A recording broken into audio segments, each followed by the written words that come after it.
नमस्कार दोस्तों, अथर्व एजुकेटर के इस YouTube प्लेटफॉर्म पर एक बार पुनः आपका स्वागत है। दोस्तों, यूपी ट्रिपल एससी के द्वारा आयोजित की जाने वाली पेट परीक्षा की हम तैयारी कर रहे हैं। इस चैनल के माध्यम से आपके साथ जुड़ गए हैं। पेट परीक्षा की बहुत दमदार तरीके से हम तैयारी करने वाले हैं। पेट नाम का ये जो असुर जो पिछले 2 वर्षों से हमारे जीवन में प्रवेश कर गया है, जिसने हमारे जीवन को बहुत ही संघर्षपूर्ण बना दिया है। बहुत ज्यादा परीक्षाएं यूपी ट्रिपल एससी के द्वारा पहले भी आयोजित नहीं की जाती थी, अभी भी आयोजित नहीं की जा रही है, और जो परीक्षाएं आयोजित की जा रही है उसमें भी पेट क्वालिफाई न कर पाने की वजह से या पेट में बहुत अच्छे नंबर न ला पाने की वजह से आप 2 वर्षों से लगातार, बहुत से विद्यार्थियों की बात कर रहा हूं मैं, सभी विद्यार्थियों की नहीं, कोई भी परीक्षा यूपी ट्रिपल एससी के द्वारा आयोजित की जाने वाली दे ही नहीं पा रहे। मैं चाहता हूं इस बार आप इस स्थिति को बदल दीजिए। दोस्तों, यूपी पेट 2023 में इतने अच्छे नंबर लेकर के आइए, इतनी अच्छी परसेंटाइल लेकर के आइए कि कम वैकेंसी वाली परीक्षा में भी बैठने का आपको मौका मिले, आप वह जो भी उसकी मेरिट जाती है उसे आराम से क्वालिफाई कर पाएं। लेखपाल की वैकेंसी आनी है, लोअर पीसीएस मेंस की वैकेंसी आनी है, ये सभी पेट 2023 से ही आएंगी। तो ये तो बड़ी बड़ी भर्तियां आएंगी, तो इनमें तो आपको कम से कम मौका जरूर मिलना चाहिए। दोस्तों, तो अगर आप तैयारी करना चाहते हैं तो जुड़ जाइए अथर्व एजुकेटर के साथ में। सबसे पहले हम इंडियन ज्योग्राफी के एमसीक्यू को देख रहे हैं, थ्योरी भी देखेंगे, एमसीक्यू भी देखेंगे, सब देखेंगे। तो सबसे पहले हम एमसीक्यूज देख रहे हैं, जिसमें हमने 764 प्रश्नों का लक्ष्य बनाया है। मैंने आपको 764वां प्रश्न भी दिखाया था कि 764वां प्रश्न हम ये पढ़ेंगे। तो उसमें अभी हम 100 प्रश्नों पर चर्चा कर चुके हैं 2 वीडियोज में। आज के वीडियो में हम प्रश्न संख्या 101 से आगे चर्चा करेंगे। तो यदि आपने मेरे वो पिछले 2 वीडियोज नहीं देखे हैं दोस्तों, तो प्लीज उन वीडियोस को देखिए। मजा आ रहा हो तो चैनल को सब्सक्राइब कर दीजिए। आपको लगे कि हाँ, तैयारी अच्छी हो सकती है, कंटेंट बढ़िया है, दमदार है। देखिए, प्रश्न तो किताबों में हैं, मैं मानता हूं, मैं ये नहीं कह रहा कि प्रश्न कोई मैंने बनाए हैं, पर इन प्रश्नों को समझाने का तरीका तो मेरा है, व्याख्या तो मेरी अपनी है। तो अगर आपको लग रहा है कि हाँ, मेहनत की जा रही है, फायदा आपको मिलना है, तो चैनल को सब्सक्राइब कर दीजिए और सेशन पसंद आ रहा हो तो वीडियो को लाइक भी कर दीजिए। चलिए हम देखते हैं प्रश्न संख्या 101। और हमारा आज का पहला प्रश्न है, निम्नलिखित में से कौन सा भारतीय शहर एक नदी के तट पर स्थित नहीं है? देखिए, नदी तट पर कौन सा शहर स्थित नहीं है पूछा जा रहा है। तो आगरा हम सभी जानते हैं, आगरा यमुना नदी के तट पर स्थित है। भागलपुर गंगा नदी के तट पर स्थित है और कानपुर भी गंगा नदी के तट पर स्थित है। जबकि मध्य प्रदेश की राजधानी भोपाल, यह किसी नदी के तट पर स्थित नहीं है। भोपाल किसी नदी के तट पर स्थित नहीं है। तो प्रश्न का उत्तर क्या हो जाएगा? प्रश्न का उत्तर हो जाएगा सी, यानी कि भोपाल। चलिए अगला प्रश्न देखते हैं। 8 डिग्री चैनल निम्न में से किसको पृथक करता है? देखिए, चैनल पर पिछले वीडियो में मैंने बहुत विस्तार से चर्चा करी है। मैंने आपको 6 डिग्री चैनल पढ़ाया था, 8 डिग्री चैनल पढ़ाया था, 9 डिग्री चैनल पढ़ाया था, इसके अलावा 10 डिग्री चैनल पढ़ाया था, 16 डिग्री अक्षांश पढ़ाया था, 22 डिग्री अक्षांश पढ़ाया था, कोको स्ट्रेट मैंने आपको पढ़ाया था, इसके अलावा मैंने आपको डंकन पास पढ़ाया था। और इनसे प्रश्न लगातार आते हैं, घुमा फिरा करके आते हैं, इन्हें आप अच्छे से याद कर लीजिए। बात करें यदि हम 6 डिग्री चैनल की, तो 6 डिग्री चैनल भारत को इंडोनेशिया से पृथक करता है। भारत के ग्रेट निकोबार द्वीप को इंडोनेशिया के सुमात्रा द्वीप से अलग कर देता है। 8 डिग्री चैनल की बात करें तो भारत के लक्षद्वीप के मिनिकॉय द्वीप को मालदीव से पृथक करता है, यानी भारत को मालदीव से पृथक करता है 8 डिग्री चैनल। जबकि 9 डिग्री चैनल की बात करें तो लक्षद्वीप के मिनिकॉय द्वीप को शेष लक्षद्वीप से पृथक करता है 9 डिग्री चैनल। 10 डिग्री चैनल की हमने बात करी थी कि छोटा अंडमान को निकोबार द्वीप समूह से पृथक करता है, वहीं दक्षिणी अंडमान को छोटे अंडमान से पृथक करता है डंकन पास। 16 डिग्री की हमने देखी थी कि सह्याद्री को 2 भागों में विभाजित कर देता है। 22 डिग्री अक्षांश से प्रायद्वीपीय भारत सकरा होता चला जाता है। और कोको स्ट्रेट की बात करें तो कोको स्ट्रेट भारत को किससे अलग करता है? म्यांमार से अलग करता है। भारत के लैंडफॉल द्वीप को म्यांमार के कोको द्वीप से पृथक करता है। बहुत फास्ट बोला है दोस्तों, लेकिन पिछले वीडियो में मैंने बहुत आराम से ये नोट कराया था 3 स्लाइड में। तो अगर मैं दोबारा नोट कराऊंगा तो बहुत ज़्यादा टाइम लगेगा, आप उस वीडियो को जरूर देखिएगा। यहाँ पूछा जा रहा है 8 डिग्री चैनल, तो 8 डिग्री चैनल क्या करता है दोस्तों, लक्षद्वीप को मालदीव से पृथक करता है। चलिए हम आगे चलते हैं। निम्नलिखित में से किस शहर को भारत का 0 मील केंद्र के नाम से भी जाना जाता है? तो भारत का 0 मील केंद्र किसे जाना जाता है? तो प्रश्न का उत्तर हो जाएगा नागपुर। चलिए अगला प्रश्न है, निम्नलिखित में से किस भारतीय राज्य की समुद्र तटीय सीमा सबसे छोटी है? देखिए सबसे लंबा समुद्र तट, सबसे लंबा बीच, ये तो हमने बताया था आपको कहां पर था, ये था तमिलनाडु के चेन्नई में। पर यदि सीमाओं की बात करें, समुद्री सीमाओं की बात करें, तो सर्वाधिक लंबी तटीय सीमा जो है वह किस राज्य की है? वो है दोस्तों गुजरात की। और सबसे छोटी किसकी है? तो सबसे छोटी है दोस्तों गोवा की। तो यहाँ पे पूछ रहा है आपसे सबसे छोटी किसकी है? गोवा की। सर्वाधिक किसकी है? गुजरात की।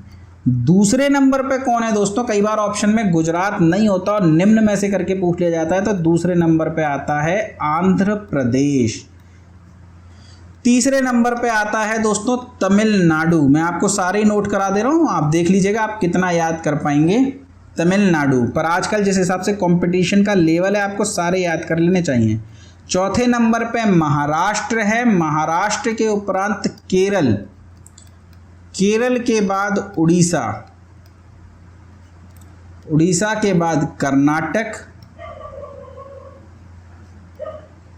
कर्नाटक के बाद पश्चिम बंगाल। तो दूसरे नंबर पे जो सबसे छोटी सीमा है वह पश्चिम बंगाल की, और सबसे कम, सबसे छोटी समुद्री सीमा किसकी है?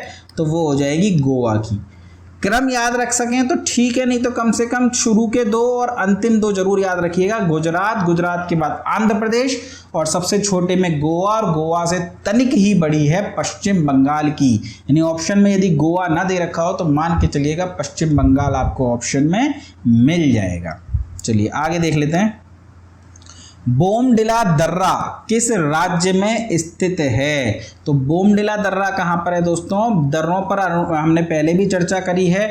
बोमडिला दर्रा कहाँ पर है? बोमडिला दर्रा आपका अरुणाचल प्रदेश में स्थित है। अरुणाचल प्रदेश में और कौन कौन से दर्रे स्थित है? तो दोस्तों एक है दिफू दर्रा। दिफू दर्रा भी हमारा अरुणाचल प्रदेश में है, और यह अरुणाचल प्रदेश को म्यांमार से अलग करता है। अरुणाचल प्रदेश को किससे अलग करता है? तो ये म्यांमार से अलग करता है। इसके अलावा एक दर्रा है यांग्याप दर्रा, बहुत ही इंपॉर्टेंट दर्रा है दोस्तों ये यांग्याप दर्रा। ये भी अरुणाचल प्रदेश में ही स्थित है, और यह अरुणाचल प्रदेश को तिब्बत से अलग करता है। अरुणाचल प्रदेश को तिब्बत से अलग करता है। और इसके अलावा ये सब क्यों इंपॉर्टेंट है? क्योंकि भारत में जो ब्रह्मपुत्र नदी प्रवेश करती है वो इसी यांग्याप दर्रे से प्रवेश करती है। ब्रह्मपुत्र नदी और सतलुज नदी दोनों के लिए प्रश्न आते हैं। ब्रह्मपुत्र नदी यांग्याप दर्रे से प्रवेश करती है, जबकि सतलुज नदी शिपकिला दर्रे से प्रवेश करती है। तो ब्रह्मपुत्र नदी इसी दर्रे से भारत में प्रवेश करती है। कौन से दर्रे से? यांग्याप दर्रे से भारत में प्रवेश करती है। और अरुणाचल प्रदेश में तीसरा दर्रा कौन सा हो जाएगा? वो हो जाएगा दोस्तों बोमडिला दर्रा। बोमडिला दर्रा जो है अरुणाचल प्रदेश को तिब्बत से जोड़ता है। किसको?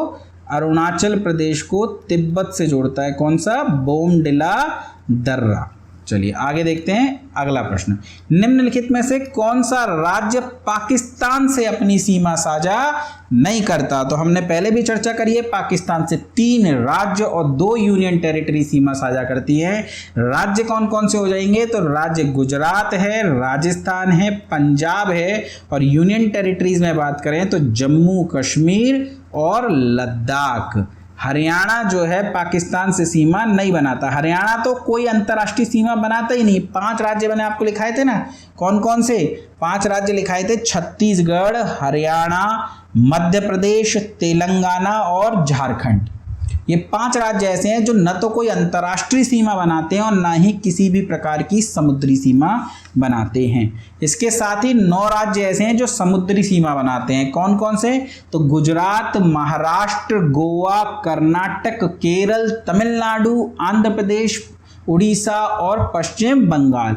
इसमें से 2 राज्य ऐसे हैं जो समुद्री सीमा भी बनाते हैं और अंतर्राष्ट्रीय सीमा भी बनाते हैं, गुजरात और पश्चिम बंगाल। तो ये सभी बातें आप जरूर ध्यान रखिएगा, ध्यान रखना पड़ेगा दोस्तों यदि सिलेक्शन चाहिए तो। चलिए, काठियावाड़ प्रायद्वीप रिक्त स्थान का भौगोलिक और सांस्कृतिक विस्तार है। तो काठियावाड़, सौराष्ट्र, कोंकण, कन्नड़, मालाबार, इन सभी पर हम चर्चा कर चुके हैं। काठियावाड़ प्रायद्वीप या सौराष्ट्र ये कहाँ होता है? ये पाया जाता है गुजरात में।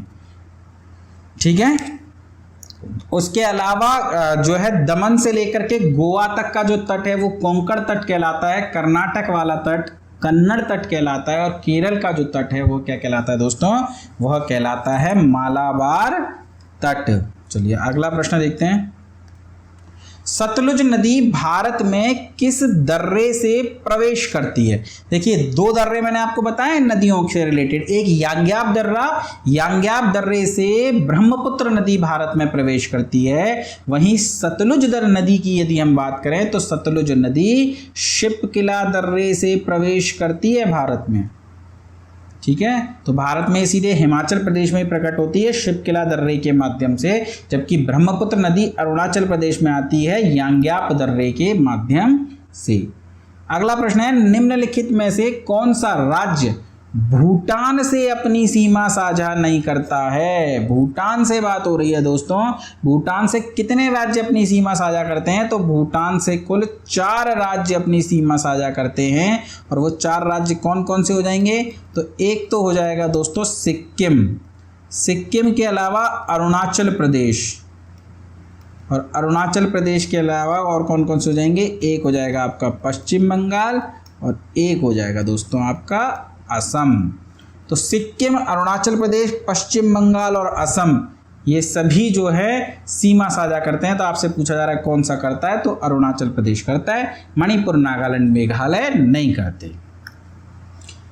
भारत की उत्तर से दक्षिण की लंबाई कितनी है?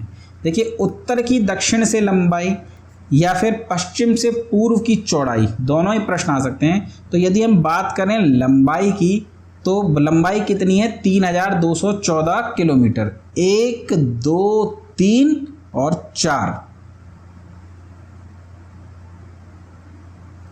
ठीक है, 1, 2, 3, 4, 1, 2, 3, 4, 3214 किलोमीटर ये कुल जो है लंबाई हो जाती है।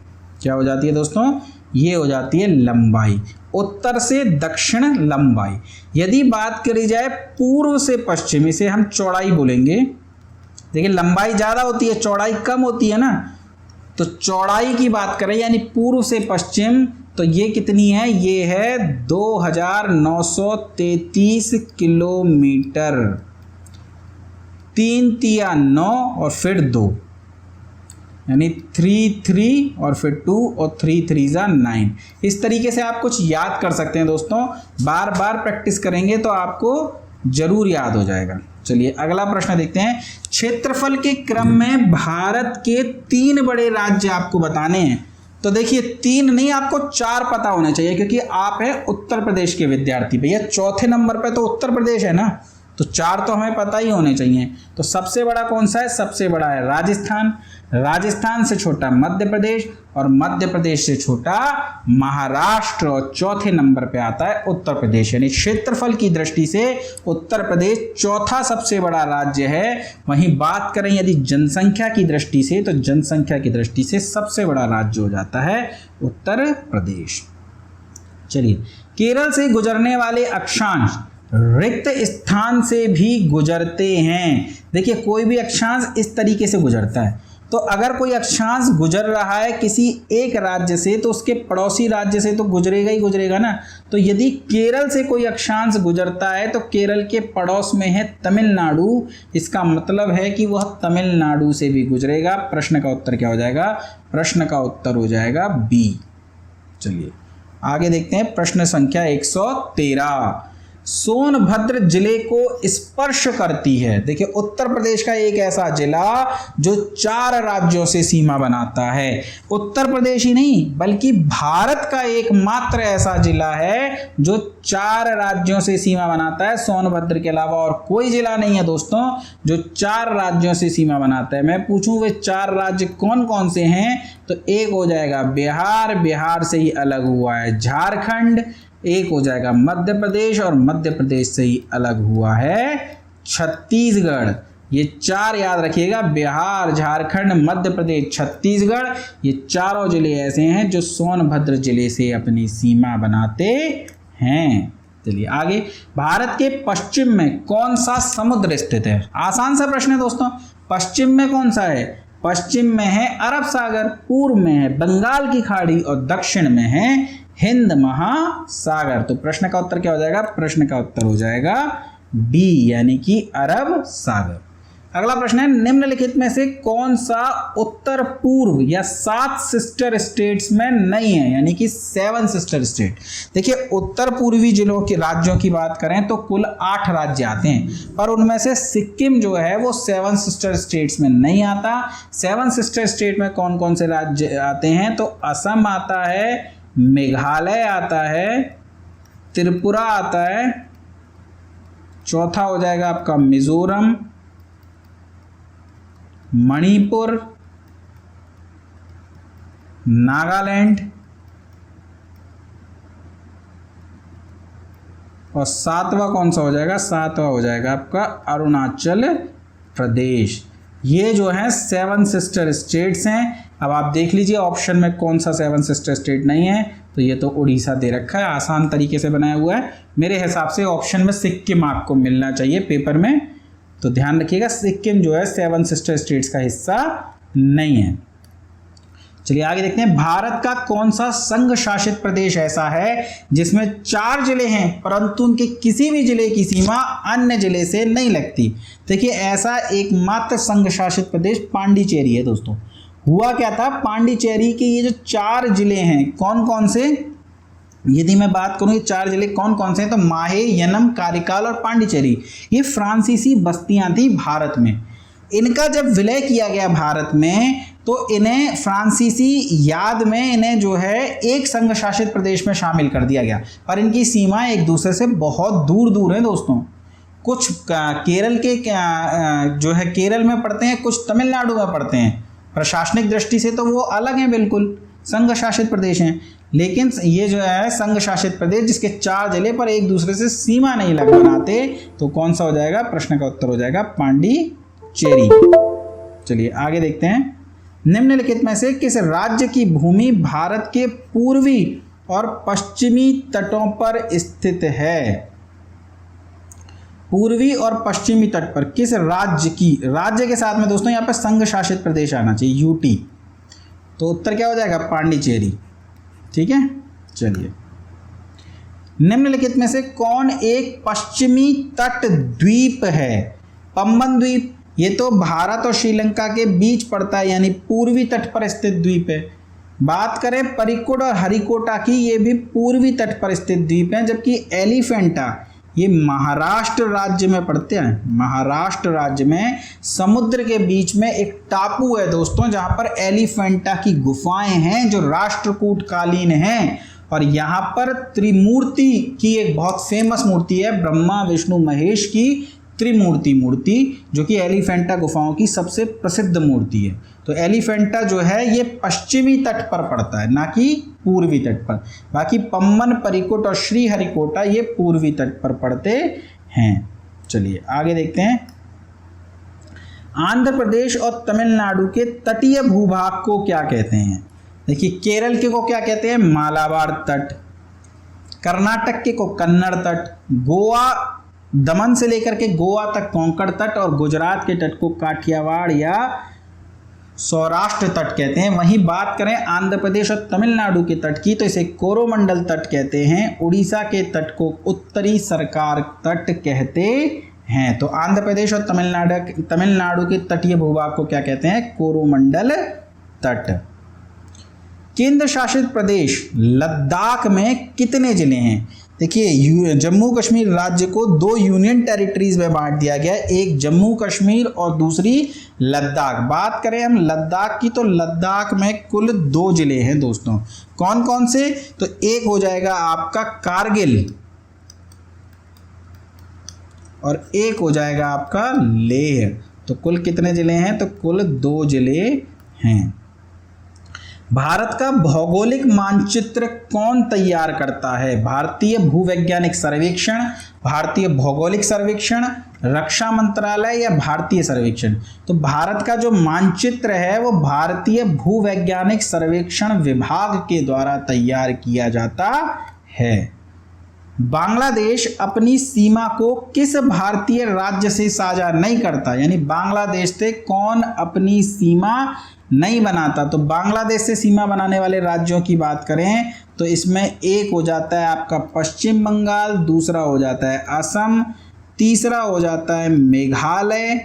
मेघालय के अलावा 3 ओर से बांग्लादेश से त्रिपुरा घिरा हुआ है और एक हो जाता है मिजोरम। ध्यान रखिएगा, 3 ओर से बांग्लादेश से त्रिपुरा घिरा हुआ है, जबकि बांग्लादेश से 2 बार सीमा असम बनाता है।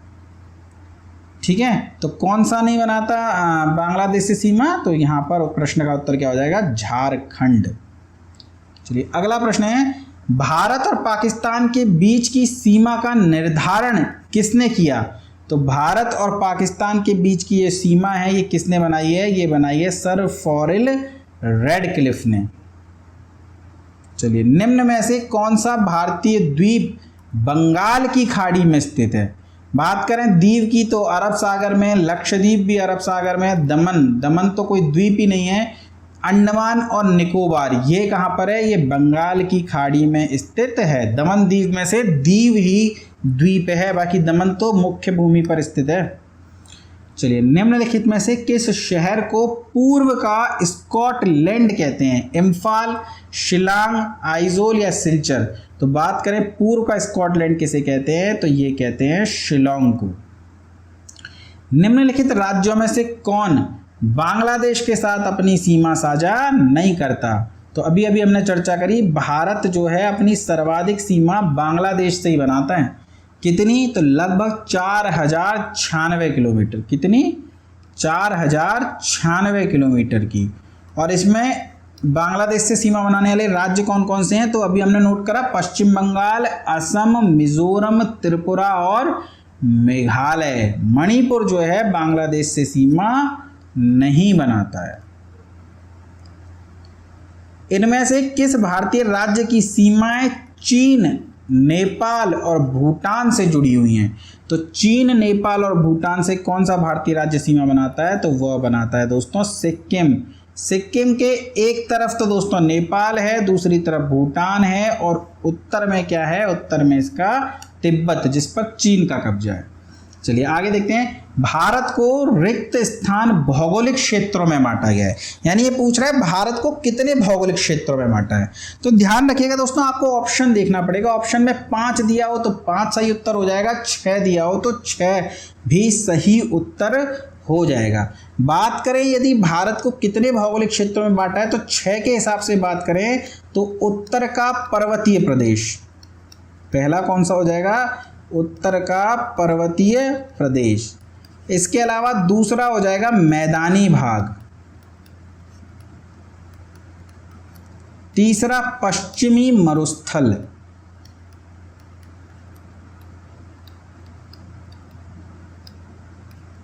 पश्चिमी मरुस्थल, चौथा है प्रायद्वीपीय भारत,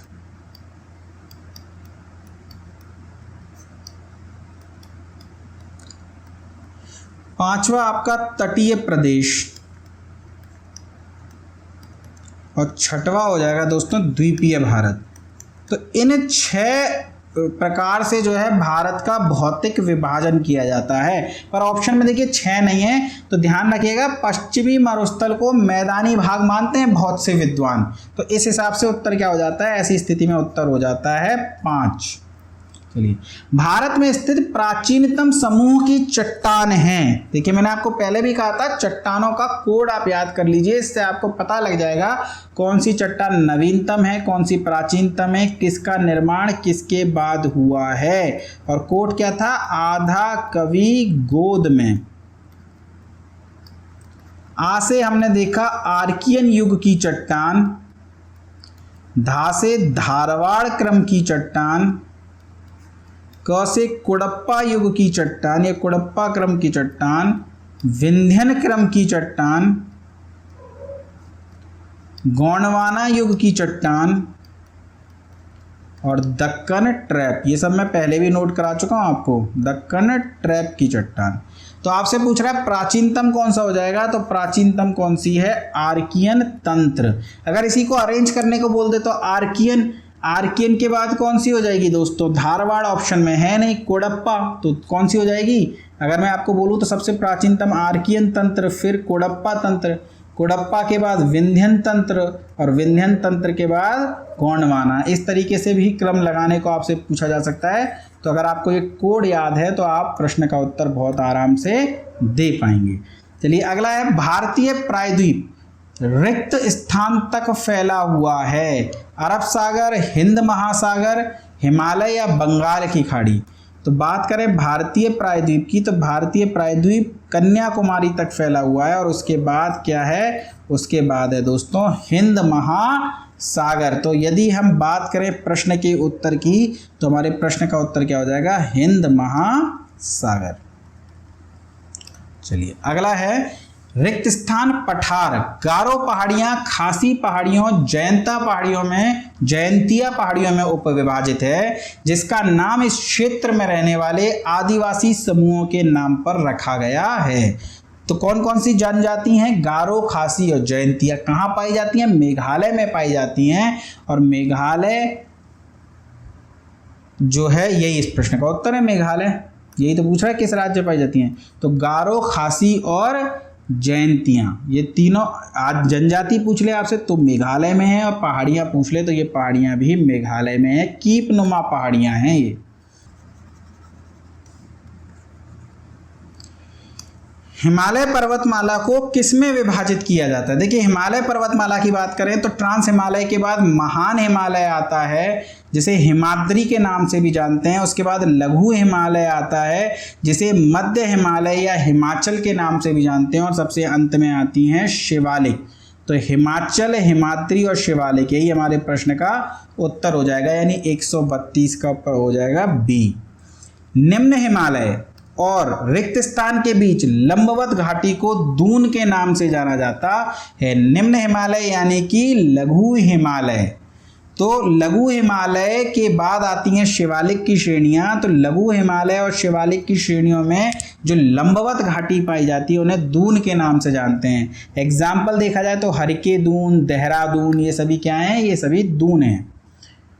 अगला, भारत की निम्नलिखित में से कौन सी पर्वत श्रेणी केवल एक ही राज्य में फैली है? देखिए बात करें अरावली की तो गुजरात में, फिर राजस्थान में, फिर हरियाणा में। उसी प्रकार सतपुड़ा की बात करें तो ये मध्य प्रदेश, छत्तीसगढ़ में है। जबकि अजंता जो है ये केवल और केवल महाराष्ट्र राज्य में फैली हुई है, यानी यही हमारे प्रश्न का क्या हो जाएगा?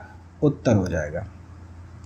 चलिए, हिमालय में धौलाधार पर्वतमाला रिक्त स्थान का एक भाग है। देखिए धौलाधार पर्वतमाला, पीर पंजाल पर्वतमाला, मसूरी पर श्रेणी, नाग टिब्बा पर्वतमाला, ये सभी मध्य हिमालय का भाग है। और मध्य हिमालय को लघु हिमालय और निम्न हिमालय के नाम से भी जाना जाता है। यानी प्रश्न का उत्तर क्या हो गया? प्रश्न का उत्तर हो गया 135 का डी, यानी निम्न हिमालय।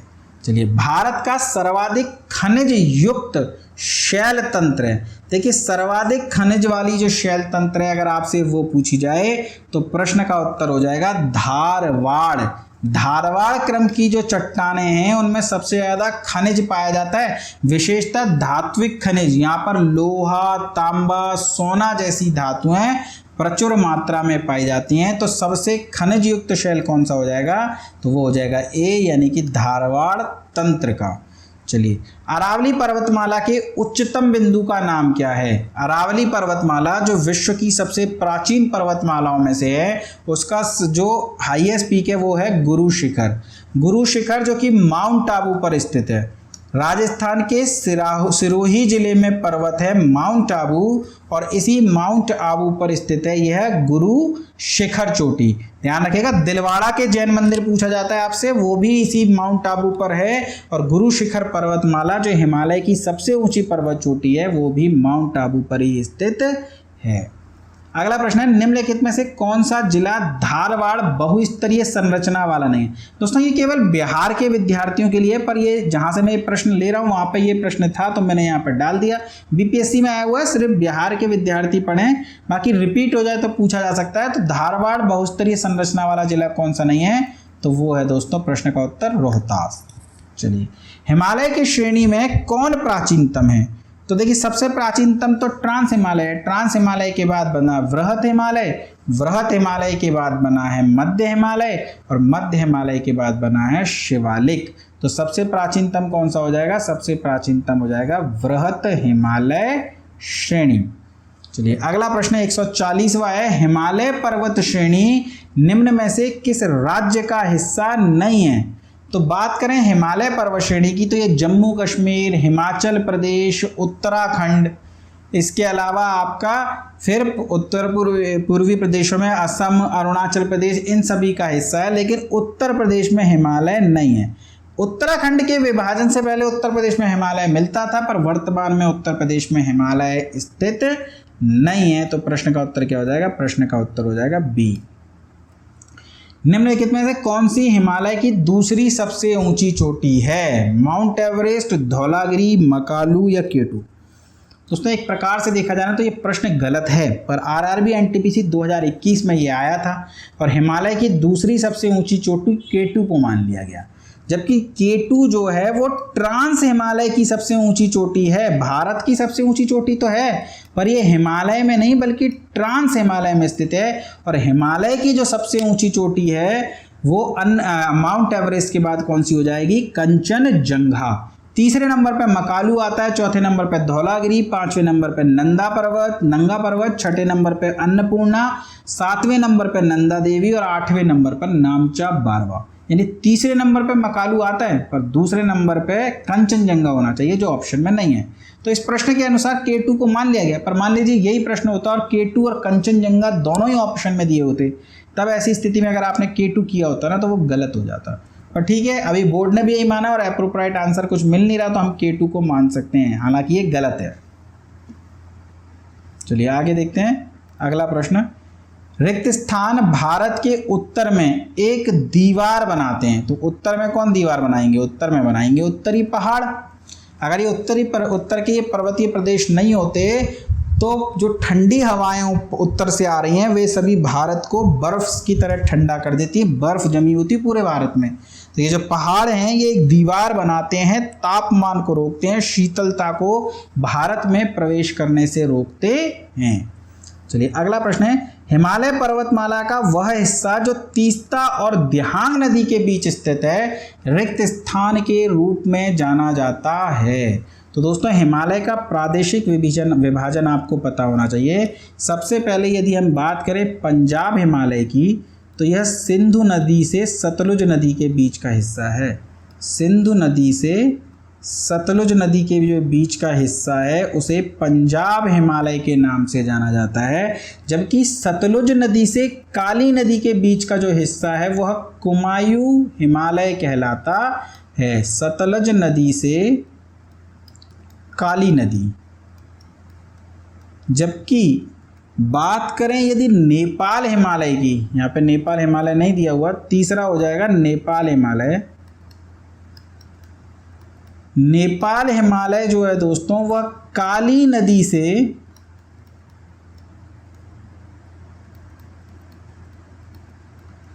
काली नदी से तिस्ता नदी तक का जो क्षेत्र है वो क्या कहलाता है, वो कहलाता है दोस्तों नेपाल हिमालय। और इसी तिस्ता नदी से दिहांग नदी, अरुणाचल प्रदेश में ब्रह्मपुत्र को दिहांग के नाम से जानते हैं, तो तिस्ता से दिहांग नदी के बीच का जो क्षेत्र है वह क्या कहलाता है, तो वह कहलाता है दोस्तों असम हिमालय। तो ध्यान रखिएगा, सिंधु से सतलुज तक पंजाब हिमालय, सतलुज से काली तक कुमायूं हिमालय, काली से तिस्ता तक नेपाल हिमालय, और तिस्ता से दिहांग तक जो हिमालय है वो क्या कहलाता है, वो कहलाता है असम हिमालय। चलिए अगला है दक्कन का पठार। एक त्रिकोणीय आकार का पठार है जो उत्तर में रिक्त स्थान श्रेणी से घिरा है। तो देखिए ये दक्कन का जो पठार है ये त्रिकोणीय आकार में है और यहाँ पर विंध्य और सतपुड़ा ये दोनों श्रेणियां हैं। तो किस श्रेणी ने इसे उत्तर में घेरा हुआ है, तो ऐसी स्थिति में प्रश्न का उत्तर क्या हो जाएगा, सतपुड़ा। चलिए अगला है हिमाचल के बाह्य भाग को रिक्त स्थान भी कहा जाता है। तो हिमाचल का बाह्य भाग क्या कहलाता है दोस्तों, वह कहलाता है शिवालिक। सबसे बाहरी सबसे नवीनतम श्रेणी कौन सी है, तो वो है दोस्तों शिवालिक। अगला प्रश्न है हिमालय का इनमें से कौन सा पहाड़ी उत्तराखंड को तिब्बत से नहीं जोड़ता। इसको थोड़ा सा सही कीजिए, हिमालय का इनमें से कौन सा पहाड़ी दर्रा होना चाहिए। पहाड़ी दर्रा उत्तराखंड को तिब्बत से नहीं जोड़ता। तो उत्तराखंड में कौन कौन से दर्रे हैं दोस्तों, तो उत्तराखंड में हमारा नीति दर्रा है, इसके अलावा माना दर्रा है, माना दर्रा के अलावा लिपुलेख दर्रा भी है। तो उत्तराखंड को तिब्बत से नहीं जोड़ता, तो कौन सा नहीं जोड़ता, तो शिवकिला नहीं जोड़ता। शिवकिला हिमाचल प्रदेश को तिब्बत से जोड़ता है और शिवकिला दर्रे से ही जो है कौन सी नदी भारत में प्रवेश करती है, तो वो करती है हमारी सतलुज नदी। तो ध्यान रखिएगा, माना दर्रा, मोलिंगला दर्रा, नीति दर्रा, धर्मा दर्रा, लिपुलेख दर्रा, ये सभी दर्रे कहाँ पाए जाते हैं, ये सभी पाए जाते हैं उत्तराखंड राज्य में। चलिए आगे नंदा देवी चोटी है। तो नंदा देवी चोटी जो है हमारा वह गढ़वाल हिमालय का यानी उत्तराखंड में स्थित हिमालय का हिस्सा है। उत्तराखंड की सबसे ऊंची चोटी है नंदा देवी चोटी। चलिए अगला प्रश्न है बोर्रा गुफाएं भारत के पूर्वी तट पर निम्न पहाड़ियों में से किस पहाड़ी पर स्थित है। तो बोर्रा गुफाएं किस पहाड़ियों पर हैं, तो ये अनंतगिरी की पहाड़ियों पर स्थित हैं।